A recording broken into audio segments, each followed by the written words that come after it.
Hi everyone, welcome to my vlog. Ngayong araw papakita ko lang sa inyo ang aking ginagawa after ng aking klase.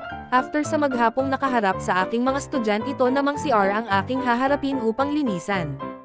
Tara, samahan nyo akong naglinis ng CR.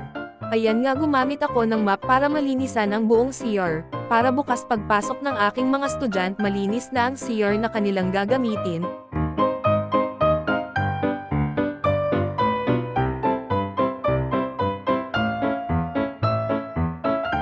Tingnan nyo nga naman ang dumi ng aming CR, daming putik at may basura pa akong nakuha. Talaga namang di marunong magtapon sa basurahan. Okay lang maglinis araw-araw ng CR basta wag kang susuko aking map. Kailangan kita sa araw-araw ng kalinisan ng aming CR.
Inigiban kina din ang mga timba para ready for tomorrow's video at ayan, malinis na.